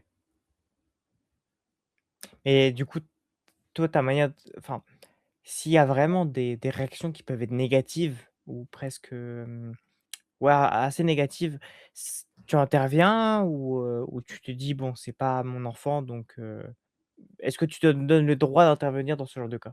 Tu veux dire en accompagnement ou dans la Oui, rue? Parce complètement, que je en peux accompagnement où tu as, je sais pas, un père ou une mère qui est en mode: «Ah!» qui rejette, en fait, qui refuse d'accepter que son enfant est comme ça. je vais l'aider à cheminer, mais on a tous, notre libre arbitre. Mmh mh. Hem, aller rencontrer les problématiques de son enfant ramène à des problématiques, et des insécurités aussi qu'on a vécues Mmh. et le parent est prêt ou pas prêt encore à faire ça, ce chemin-là. Moi je vais expliquer, je vais donner, toutes les possibilités à cette personne d'avoir les clés, les connaissances pour comprendre, mais il a aussi, le libre choix d'aller se rencontrer. Souvent, il y a des peurs qui sont de cet ordre-là, en fait. C'est que, il y a beaucoup de parents qui veulent des solutions miracles ou rapides pour changer Ouais, leurs enfants. potion magique un peu. Oui, mais, moi, avec mon point de vue de la régulation du système nerveux, c'est pas en claquant des doigts. C'est quand on s'est dérégulé, c'est sur des décennies, en fait. C'est sur, vraiment plusieurs dizaines d'années qu'on s'est dérégulé. Et quand on choisit de changer, ça prend un peu de temps, beaucoup moins de temps que la dérégulation, Mmh. mais ça prend du temps aussi. Mais c'est beaucoup plus durable que de trouver une solution miracle, aussi. Ouais. Après il y a pas vraiment de solution miracle, c'est plus un environnement à reconstruire, en tout cas à changer pour que Oui, les choses soient mieux donc d'un cercle vicieux qui crée une telle désharmonie au niveau de la famille et au niveau de chacun d'entre nous, on va en faire un cercle vertueux. On va changer le sens de la roue. si tu avais une baguette magique pour, changer une seule chose dans le regard de la société ou de l'école où ces enfants, ados, au système nerveux si sensible, ce serait quoi? Qu'ils soient accompagnés, entourés de personnes régulées et Mmh mh. donc co-régulatrices. Ouais. On ne régule pas un enfant seul, en fait, on régule un système, vraiment. Mmh. Et quand on se régule soi, on impacte forcément les autres. Mmh. Simplement à être sécure. Il y a Mmh. pas forcément à faire, mais juste à être. Mmh mh. Et ça déjà, ça a un effet énorme. Et ça veut dire que tous les conflits, par exemple, en entreprise ou même dans les classes, il y a beaucoup de conflits un peu bêtes qui seraient déjà réglés rien qu'en comprenant ça, en fait. Oui, Parce que je oui, sais oui. pas, par exemple, un patron qui va s'énerver parce que le travail a pas été bien fait et qui prend pas forcément en compte de, par exemple, bah, qu'un TDAH peut procrastiner quelques minutes avant de faire le travail parce que, bah, il est comme ça. Il va pas forcément se dire: «Bon, bah, c'est pas un bon employé, on peut le virer» ou j'en sais rien, quelle bêtise, tu vois? Il va faire, bah, il va potentiellement être agressif, lui crier dessus ou juste s'énerver pour un rien et or que s'il comprenait tout cet aspect-là, bon, déjà, il y aurait bien plus de tolérance, mais il y aurait donc l'environnement de bureau serait totalement différent en soi. Oui, mais il y a beaucoup d'interventions au niveau des entreprises, au niveau des managers. Mmh mh. C'est quelque chose qui est proposé de plus en plus au niveau des entreprises, au niveau professionnel, hein, parce que bien sûr que là aussi, il y a aussi beaucoup de choses à faire. Mmh. Comme je disais tout à l'heure, la procrastination, c'est-à-dire ceux qui représentent, ceux qui ne font rien comme des feignants, c'est pas si simple que ça. Quelqu'un qui est feignant, il aimerait bien pouvoir passer à l'action et et travailler et pouvoir être autonome dans sa vie, indépendant, gagner son argent et vivre, hein. Mais les classés feignants, ce sont, des gens dans le figement, dont le système nerveux, dont le corps ne délivre plus d'énergie, en fait et il faut réapprendre au système nerveux à fonctionner dans l'activation, dans le faire, mais ça prend du temps et ça s'entraîne. Il faut s'entraîner pour ça. OK, donc c'est-à-dire que la fainéantise en soi, c'est pas, volontaire, c'est pas: «Je veux ne Non. rien faire pour, juste pour embêter le monde» en soi, parce que c'est un peu ce qui se La passe. procrastination était une dérégulation comme l'hyperactivité en sens inverse est aussi une dérégulation. Ah, c'est Ce sont 2 des gens extrêmes qui en ne se soi. posent jamais quand on interroge vraiment les gens hyperactifs, ils disent bien: «Mais je ne peux pas m'asseoir dans le canapé, je ne peux pas m'asseoir 5 minutes sur la chaise, c'est pas possible, mon corps ne veut pas», c'est vraiment involontaire. Mmh. Tout comme celui qui procrastine, qui n'a vraiment plus d'énergie, il ne peut pas, en fait. Mmh. Donc c'est pas une excuse, c'est vraiment juste, bah, je suis incapable, c'est tout. Oui. Mmh. Et si tu devais, structurer une classe, comment toi tu aurais, je sais pas, par exemple, souvent on met les tables des profs sur le côté ou et comment toi tu aurais organisé en rond ou comment? Pour que ce soit justement plus approprié pour ce genre de personnes ou adapté Oui. pour, l'environnement en soi? Bah, je pourrais proposer l'idée, par exemple, de faire déjà des coins repos, Mmh mh. d'être, sensible aux enfants qui commencent à saturer, à se déréguler, aller leur proposer de se reposer. Je proposerai des coins de dans la classe qui ne soient pas forcément assis sur une chaise devant un bureau. L'apprentissage se fait beaucoup par le mouvement aussi. On Mmh. a besoin de bouger, d'être en mouvement pour apprendre. Moi, ça a fait partie vraiment de des apprentissages de mon fils. Je l'ai autorisé, hem, à pouvoir se lever et j'ai remarqué que c'était sa façon d'intégrer. Dès qu'on venait de faire un apprentissage, il avait besoin de se lever quelques secondes, hein, ça dure pas plus que ça va être, C'est un peu je sais comme pas s'il voulait 10, se 20, 30. dégourdir les jambes un peu, non? Comment? C'est un peu genre se dégourdir les jambes pendant quelques secondes. Oui, je sais pas, c'est sa façon de fonctionner. Je me suis rendu compte que quand il se levait, qu'il marchait un petit peu, il intégrait en fait Mmh. et voilà, c'était sa façon de faire. Il y a et voilà, c'est quand même reconnu aussi que les apprentissages chez les enfants se font aussi par le mouvement et pas qu'assis, sur une chaise derrière une table, à Donc c'est notamment un 8 heures par jour, hein, apprentissage, c'est kinesthésique, il me semble que c'est tout comme ça. je ne sais pas, mais en tout cas, je me remarque qu'il y a beaucoup d'enfants qui en ont besoin. C'est OK. vraiment reconnu comme tel. Mmh. Donc c'est pas juste, un, ouais, en fait, c'est le vu que le cerveau effectivement n'est pas pareil, il y a des systèmes, des réflexes qui sont évidemment pas pareils. Donc forcément, on peut pas Oui, comparer, quelqu'un à quelqu'un de normal puisque, bah, du coup, bah, il est totalement différent. Donc forcément, c'est une manière et ouais, c'est en fait, c'est ça, c'est une manière d'apprendre qui est totalement différente. Mmh. complètement et puis une dernière chose, je proposerais peut-être de dans un cadre évidemment, dans une organisation que l'on propose, mais de respecter aussi ce que l'enfant a envie d'apprendre. On a des fenêtres d'apprentissage et on a des motivations pour certaines choses et pas d'autres.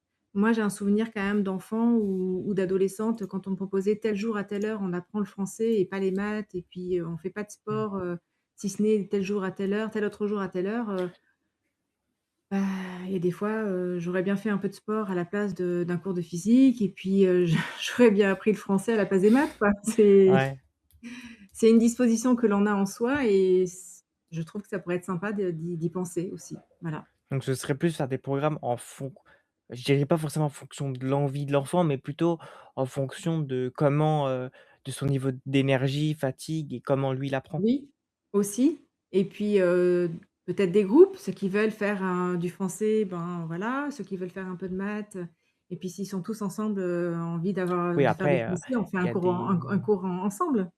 il y a des choses qui sont quand même élémentaires à apprendre, donc s'il a pas trop envie, c'est un peu bête de rater, je sais pas, le français, on n'a pas toujours envie d'apprendre ça et pourtant c'est quand même très important, donc Oui.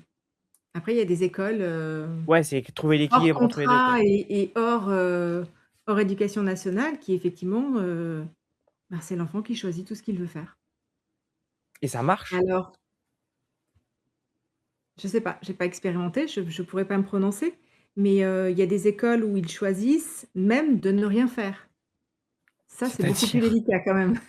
Je suis pas sûre que dans la régulation du système nerveux, ça puisse, fonctionner parce que si c'est par exemple un enfant qui est dérégulé, dans la procrastination et la vraie, pure et dure, je suis pas sûre que ce soit l'aider de le laisser dans cet état-là.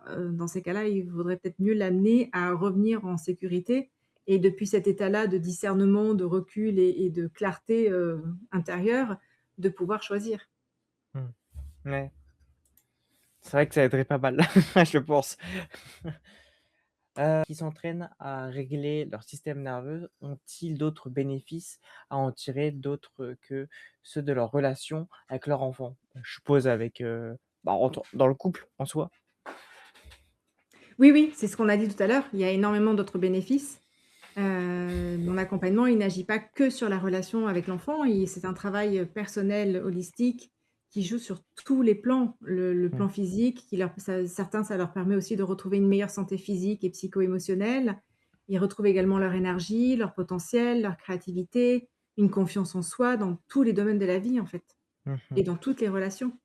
Mais du coup, ça veut dire que étant donné que ça change une vie, est-ce qu'en termes de, par exemple, des amitiés avec des amis qu'on a, il peut avoir des cassures, parce que, bah, eux-mêmes forcément n'acceptent pas le changement familial qu'il y ait pu avoir ou même dans la famille, il y a des cassures qui se font parce qu'en fait, il y a des programmations, des préjugés très élevés, très, très présents qui font qu'il y a une non-acceptation, de la situation. Oui, parce que nous, quand on est personnellement en sécurité, on co-régule beaucoup de personnes, Mmh mais il y mh. en a qui ne souhaitent pas être co-régulés parce que pour eux, la sécurité, c'est de l'insécurité. C'est ce qu'on disait tout à l'heure. Ouais, Mais on n'est pas là pour sauver les autres, on est juste là pour, être en sécurité avec qui on est et ce qu'on a envie mmh, d'amener ici et ce qui nous anime. Les autres ont leur libre arbitre de suivre, de pas suivre. On peut aussi donc ça planter peut des faire un graines, peu des comme, gens qui vont revenir plus tard à penser à ça en se disant: «Ah beh, tiens, c'est vrai qu'avec cette personne-là, c'était comme ci, comme ça». Ça donne donc ça des peut créer idées, des jalousies, un peu comme dans les, dans les trucs d'héritage où il y a souvent des jalousies parce que le frère a plus que l'autre ou je ne sais quoi. ah oui, alors ça, c'est encore, c'est encore autre Oui, chose. parce Oui, que ça oui, change quand mais même une vie, donc forcément, il y a tout un environnement, entourage à prendre en compte. Donc, est-ce qu'il y a vraiment des extrêmes, où ça peut aller là ou c'est simplement, que les gens s'adaptent de manière générale, en prenant l'exemple de la jalousie, par exemple, c'est un mode de dysfonctionnement. Plutôt que de se dire, «Tiens, la personne en face de moi, elle est sécure, elle réussit, elle y arrive, elle passe à l'action, elle est sereine avec elle-même, elle a confiance en elle, c'est chouette, elle réussit. Tiens, qu'est-ce que je peux apprendre d'elle? Je vais pas discuter un peu avec elle, qu'est-ce qu'elle a fait? Comment elle a fait? Si elle peut m'aider, si elle peut m'enrichir». C'est chouette d'avoir cette attitude-là. Mais il y en a qui sont tellement dérégulés, qui sont pas dans cette attitude-là, qu'on mmh. n'arrive pas à co-réguler et qui, ben, oui, évidemment, ben, Et vont, du coup, ça peut faire penser un peu à une personne négative plutôt qu'une personne pou genre très oui, optimiste ou pas, en fait. ouais, tout à fait. Mmh. Ah OK. Parce qu'il me semble que alors ça dépend, hein, mais souvent les gens neuroatypiques sont naturellement très positifs, très, optimistes, enfin même suroptimistes. Alors l'optimisme, on le retrouve quand même beaucoup dans ceux qui sont dans la fuite. Mmh. Ce sont des gens qui, pour ne pas aller rencontrer leur insécurité et pour ne pas aller rencontrer l'insécurité des autres, ils vont dire: «Mais tout va bien, c'est rien, ça va aller, t'inquiète, tu vas t'en remettre, tu vas t'en sortir. Moi, tout va bien, oui, oui, super, super, génial, non, tout va bien». Mais c'est des gens qui, en fait, concrètement dans leur vie n'avancent pas, n'évoluent pas et se font croire que tout va bien. Mmh. L'optimisme, c'est ça, en fait, c'est, quand c'est dans un état dérégulé, ça entraîne, une illusion aussi de la vie. Ouais. C'est Ouais, en comme les fait, ils se créent leur perfectionnistes. propre univers en soi. Bah, même si Oui. c'est le cas, mais Oui, oui, mais ça les protège en fait, hein. Quand on est dérégulé dans donc c'est une un forme de déni un petit peu?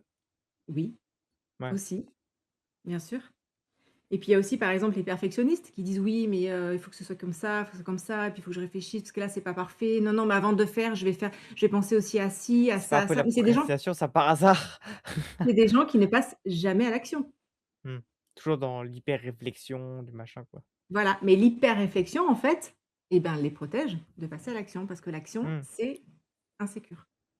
Ouais, c'est ça, c'est en fait, c'est leur manière de se sentir sécurisés, donc ils préfèrent, je sais pas, planifier, ils préfèrent, faire les trucs qui sont à côté que faire, l'action en elle-même. Oui, moi Donc toute une on appelle ça de la procrastination active, c'est-à-dire qu'ils font plein de choses. ouais, une illusion de, productif. Oui. Oui, oui, mais pas productif dans ce qui les fait évoluer, Mmh. avancer. Peux-tu nous proposer un exercice de micro-régulation de 30 secondes à faire ensemble que les personnes qui nous regardent peuvent tester avec nous derrière leur écran? Ça, c'est une bonne Oui, idée en vrai. ouais. Il y en a un qui est souvent, qui plaît bien, qui est facile à faire, qui permet rapidement de rebasculer dans l'état de sécurité, qui s'appelle l'exercice de base. Si tu veux, je te propose de le faire avec moi. Ouais, avec plaisir. Alors, bien s'asseoir dans sa chaise, de croiser ses Mmh. doigts comme ceci, Comme ça? C'est bon? oui, et d'aller poser les 2 pommes au niveau de la base du crâne. Donc comme ça? Oui, OK. exactement.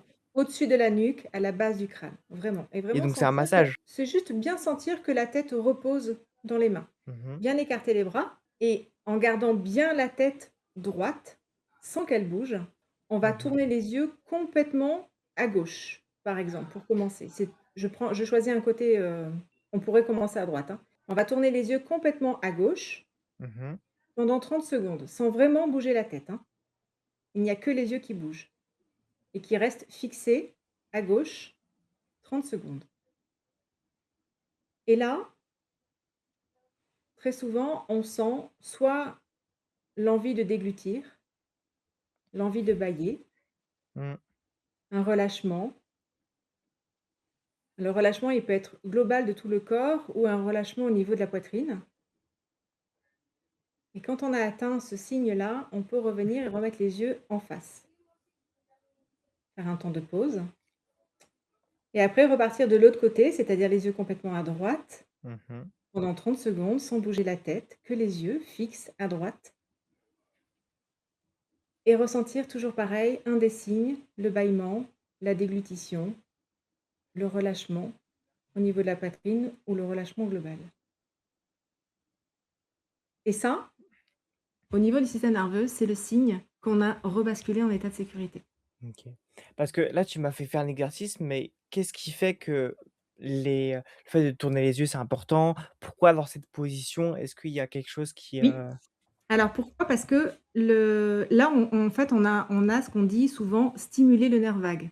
Mmh. Le nerf vague, c'est la branche du système nerveux qui nous permet de revenir de l'état de sécurité, qui nous permet de revenir à l'état de sécurité. C'est pour ça que quand on dit stimuler le nerf vague, on retourne à l'état de sécurité avec. Mmh. Le nerf vague, il part de la base du crâne, il fait partie des 12 nerfs crâniens Mmh. et il se développe alors derrière la trachée, dans la gorge, Mmh. le long du sternum, Mmh. jusqu'au diaphragme. OK. Il passe aussi derrière les oreilles, il a plusieurs branches, hein. Il passe devant et derrière les oreilles et il vient au niveau du visage aussi. Donc le fait de tourner les yeux va étirer ce truc? Alors, ce qui se joue avec les yeux, c'est que les nerfs crâniens entre eux Mmh. sont associés. Mmh. Donc si on travaille sur le nerf optique, en allant d'un côté et de l'autre, et ben, on va travailler aussi sur le nerf vague, le numéro 10. Mmh. OK. Voilà et donc on va repasser en état de sécurité. OK, waouh, c'est vrai que donc pour se réguler, pour se calmer, pour vraiment, c'est un peu comme faire les respirations, genre, quand tu fais du yoga ou des trucs comme ça, c'est, heu, c'est une autre méthode pour faire, la même chose un peu, non? Oui, c'est pour ça aussi que, par exemple, souvent, des fois, quand on est, dans un stress, assez important, souvent les gens ont un réflexe de se mouiller les mains sous l'eau froide et puis se passer un peu d'eau sur le visage. Mmh. Voilà, le nerf vague se développe aussi au niveau des joues, du trijumeau, tout ça et ça permet d'apaiser OK, le waouh, ou bien des c'est massages autour des oreilles. mmh, Naturellement, on peut faire ça aussi. Des petits massages, autour des oreilles OK. qui fait qu'on chanter, faire des Donc c'est le gargarismes. genre de d'exercice qu'on fait quand on est stressé, quand, Mmh. même avant un contrôle, par exemple, si on est étudiant, ça peut être pratique, Oui, je pense. tout à fait et c'est un Ou exercice qu'on peut faire aussi allongé. allongé, ouais, c'est vrai Oui. que oui. Mmh. Ah, c'est bien ça. Donc si on est au travail, par exemple, et que, on peut en même angoisser d'y aller, le faire avant peut apaiser, donc aider à mieux, supporter, les gens pas pas sympas, quoi. Oui, tout à fait. On peut le faire régulièrement et ça vraiment, ça quand il y a vraiment cette sensation de déglutition, de bâillement ou, en fait, quand on bâille, on se relâche Ouais, c'est et un le signe relâchement, c'est vraiment le de, signe de la bah, de sécurité. fatigue, donc forcément, c'est un peu comme un pré-repos, un peu. Oui, il faut savoir que pour dormir, on passe forcément à l'état de sécurité pour pouvoir dormir. Ouais, C'est sinon pour on ça dort que pas. ceux qui n'arrivent pas à dormir sont dérégulés. Mmh. Donc sont en insécurité, du coup. Oui, c'est une difficulté à passer à la sécurité. Et donc le fait qu'une personne s'est habituée à dormir même en insécurité, c'est bon, elle dort pas vraiment, je suppose, mais Non, en fait, elle dort pas. S'endormir, c'est forcément en état de sécurité. ouais, Mais on va avoir le système nerveux qui va rebasculer en insécurité, donc on va être réveillé OK. et Ouais, rentrer dans donc une les insomnies, insomnie, tout ça, c'est vraiment de voilà. l'insécurité, quoi. Oui, Et donc, pour le coup, je pense que même pour les gens qui sont normaux, donc non, neuroatypiques, c'est pareil? oui, Mmh. OK.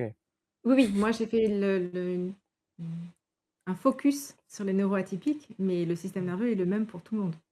Oui, Simplement Surtout que, bah, chez les neuroatypiques, du coup, il est un peu dérégulé, il est beaucoup plus, il est surtout hypersensible, ouais, c'est ça.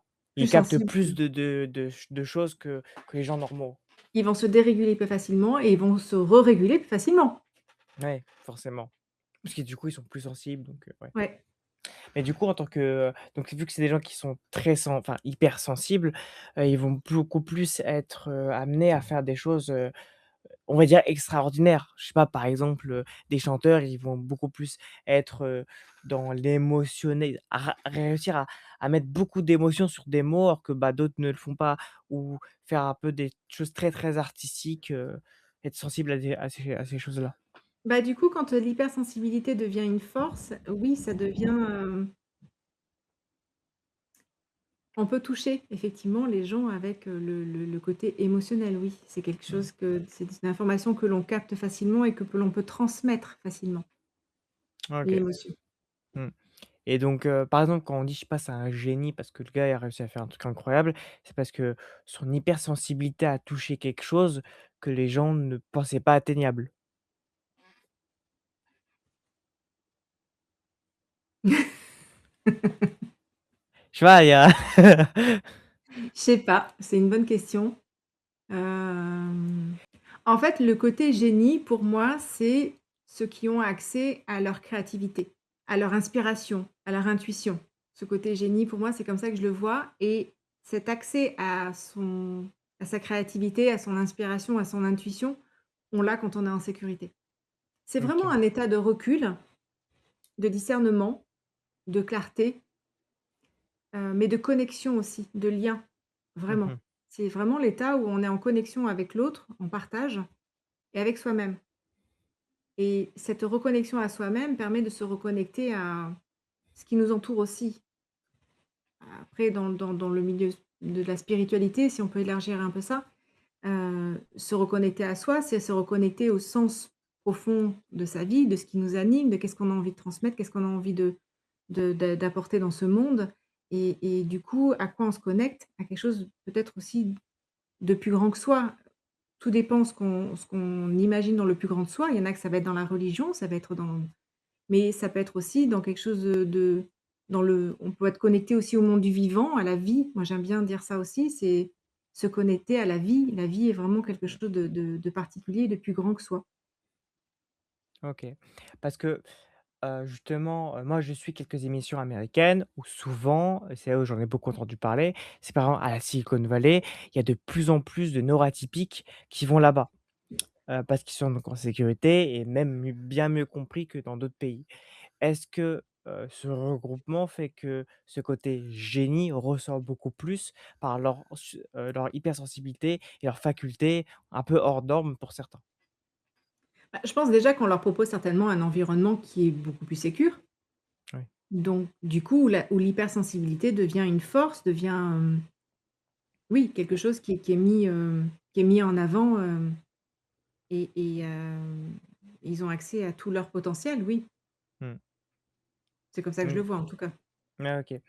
Et donc comment on pourrait reproduire ce genre d'environnement, qui donc est très sécurisant à la maison, même à l'école, pour faire ressortir ce côté, bah, pour savoir réussir à utiliser correctement notre, neuroatypie, en fait, et pas, le mettre de côté dans une boîte et dire: «J'en veux», le refuser un peu.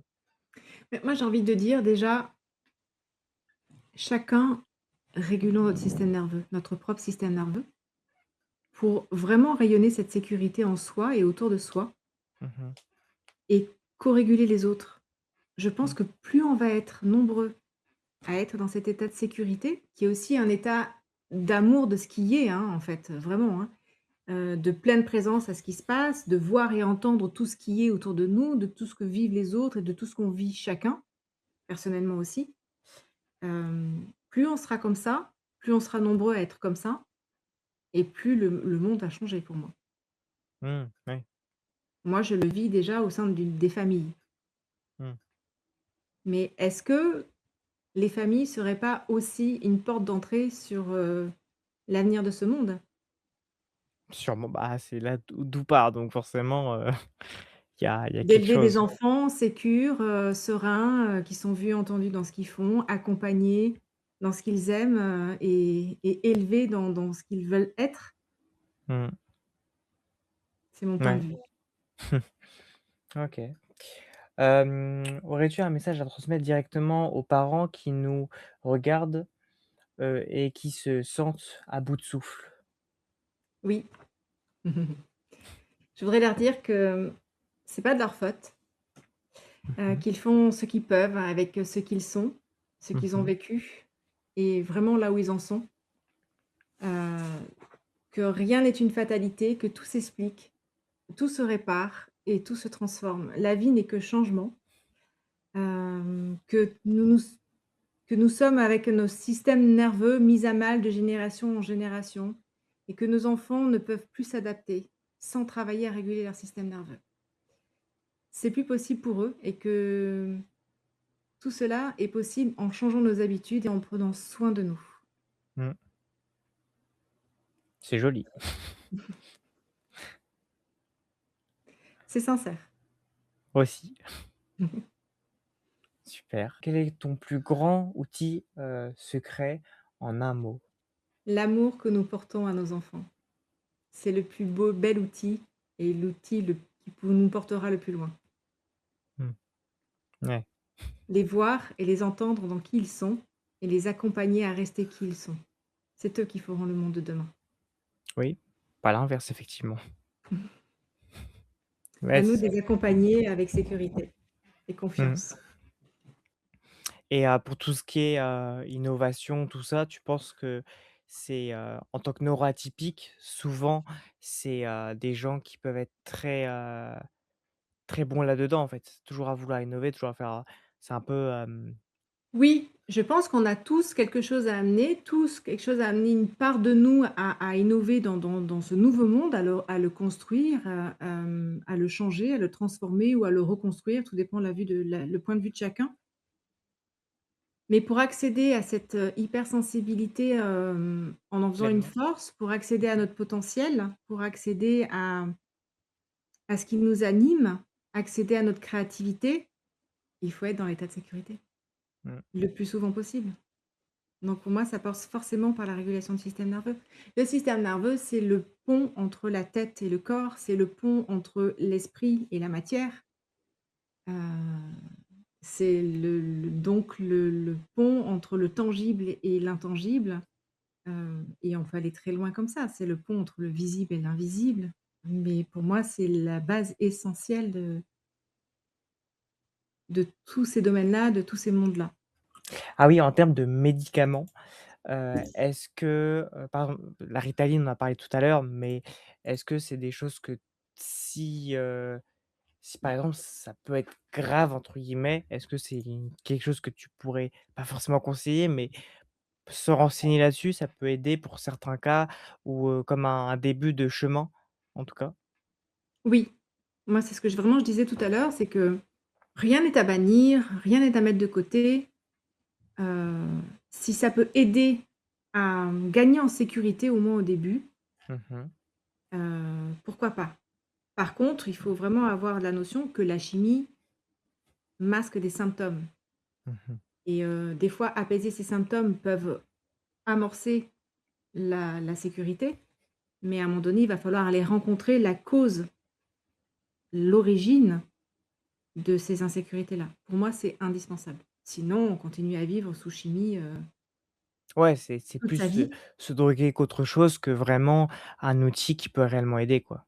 Oui, Mmh. avec les conséquences et les effets secondaires qu'a la chimie. Mmh, OK. Et en termes d'approche, de communication, parce qu'évidemment, quelqu'un qui est HPI, quelqu'un qui est, 10 ou autre, c'est pas la même approche de communication. Est-ce que tu as des recommandations là-dessus? Je sais pas, un TDAH, bah, tu vas pas lui parler de la même manière qu'un HPI. Enfin, est-ce que c'est des manières de communication peut-être différentes ou même pareilles, en fait? Alors, mon approche, ça va être la même du point de vue du système nerveux, de la dérégulation de son système nerveux. Après, mon approche va différer dans le sens où il ne se dérégule pas dans le même, mode de fonctionnement de dérégulation. c'est en ça que ça va changer. Mais sinon, qu'on soit HPI, HPE, TDA, TSA ou multidys, la dérégulation du système nerveux, elle est là et la Ouais, nécessité c'est de vraiment retomber le en point commun sécurité. entre tous, quoi. Oui, mais entre Mmh, tout être humain, j'ai envie de dire, hein, vraiment. mmh. Et tout être humain et tout animaux domestiques, vraiment, parce que ça se retrouve aussi la dérégulation du système nerveux, elle se retrouve aussi au niveau des animaux domestiqués, les chiens, les chats, enfin tout ça, ça se retrouve. Alors que dans la nature, les animaux sauvages, s'autorégulent naturellement Mmh. Ouais. parce qu'ils ont encore un mode de vie où, ils ont la possibilité leurs systèmes nerveux ont la possibilité de revenir à l'état de sécurité après un stress. Tu vois, ce que tu avais cofondé, c'était, pour un jeu de cartes où tu me parlais que c'était un petit projet que tu voulais un petit peu, pour faire accompagner dans ton accompagnement justement, pour justement aider les plus jeunes à mieux comprendre, comment ça marche et même pour créer une activité en famille, ça peut être sympa aussi. Donc Oui, alors c'est un jeu de cartes précisément qui a été créé pour, aider les personnes à retrouver un peu leur unicité, qu'est-ce qu'ils ont d'unique en eux mmh mh. et retrouver leur canal d'expression OK. aussi, pour exprimer cette unicité. C'est un jeu de cartes qui va partir de il y a 44 cartes avec 44 mots clés Mmh mh. importants dans la vie, dans le cheminement personnel, qui ont été définis par, mon fils, avec ses mots, son verbe à lui. Mmh mh. Il a des mots incroyablement porteurs et qui accompagnent et qui amènent à une réflexion et à des ouvertures de conscience qui sont vraiment, fortes et qui ont été illustrées par une amie qui, est, artiste, notamment et coach aussi, et qui fait des dessins vibratoires. Donc qui accompagne les personnes sur le plan énergétique avec des dessins vibratoires qui libèrent, qui ouvrent, qui, nettoient, qui voilà, sur tous ces plans-là. Donc c'est des cartes qui vont dans ce sens-là et qui vont être, qui sont déjà en possibles, qui sont commercialisées et dont on va se servir pour animer des ateliers qui amèneront à chacun se rencontrer, faire ce qu'on appelle des voyages en unicité, c'est-à-dire, des voyages à aller se rencontrer, de qui l'on est, ce que l'on aime, ce qui nous anime profondément, ce qui nous rend unique. Voilà et puis travailler sur le canal d'expression, c'est-à-dire est-ce que c'est le verbe? Est-ce que c'est plutôt le dessin? Est-ce que c'est plutôt le son, la musique, le mouvement, la danse? Voilà, trouver son canal d'expression principal, premier, Mmh mh. pour pouvoir exprimer. Parce qu'on se rend compte aussi que, bah, tous ceux qui ont du mal à s'incarner, à être ici présent, c'est aussi un défaut des difficultés d'expression. Donc voilà, c'est des ateliers, autour de ce jeu de cartes qui vont amener à trouver son canal d'expression pour pouvoir exprimer, son intériorité. OK. Et du coup, vu que c'est quelque chose qui est en physique, donc je suppose que tu as peut-être, des dates, où tu vas aller ou à des endroits, non? De conférences ou je sais Alors pas? on a créé un site pour ça, spécialement pour ce jeu-là. Mmh Il y a mh. toutes les explications de cette co-création qui est née, qui a été, rapide. Ça a été vraiment un grand coup de cœur de nous 3, donc de mon fils, de cette amie Sophie Luciani et de moi-même. Mmh. Mon fils a vraiment fourni les textes explicatifs, elle les illustrations et puis moi j'en ai fait, le design de ces cartes. J'ai mis en matière ce jeu-là. Donc il est disponible à la vente sur ce site-là. Mmh. Donc c'est de la Et précommande un peu, non? ben, on Ou il y a on déjà en un a stock? oui, il y en a un stock, un certain nombre en Ah! stock, Intéressant. et puis pour ceux qui le souhaitent, on réédite de toute façon, on réimprime régulièrement, en fonction OK. des commandes. Et est-ce que tu as l'ambition, par exemple, qu'on puisse même trouver dans un Carrefour ou des trucs comme ça ou même à la Fnac, dans ce genre d'endroit? On aimerait bien, mais on n'en est pas encore là.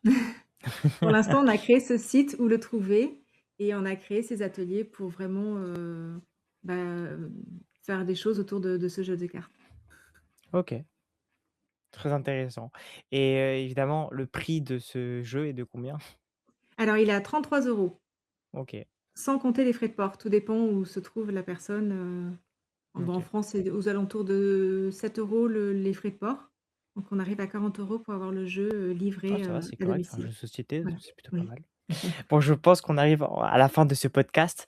En tout cas, Oui. j'ai beaucoup apprécié parler avec toi, c'était très intéressant. J'ai appris beaucoup de choses, déjà, pour moi et même pour la communauté, ça peut être très, très intéressant de découvrir, un comment, même en tant que neuroatypique, en fait, qu'il y a quand même un grand, un point commun entre les gens, entre guillemets «normaux» et les gens, neuroatypiques qui est donc, le système nerveux et qu'en fait, c'est pas la fin du monde, quoi, que il y a des techniques, comme on a fait tout à l'heure, pour pouvoir, se réguler. C'est tout un accompagnement qui est très, accompagné pour qu'on puisse vraiment, se retrouver soi-même et pas continuer à être perdu et pas faire n'importe quoi tout simplement et surtout se retrouver en sécurité donc La c'est base super. essentielle, la C'est ça. sécurité, avant tout. C'était super, moi j'ai bien aimé. Écoutez, moi aussi, j'ai pris un grand plaisir à Mmh. échanger, dans ce podcast. Merci Diego. J'espère peut-être un jour pouvoir te réinviter pour peut-être un témoignage ou pour d'autres occasions. Peut-être tu as d'autres choses que tu voudras faire, d'autres ambitions donc Oui, avec grand voilà. plaisir. Je te remercie. Voilà.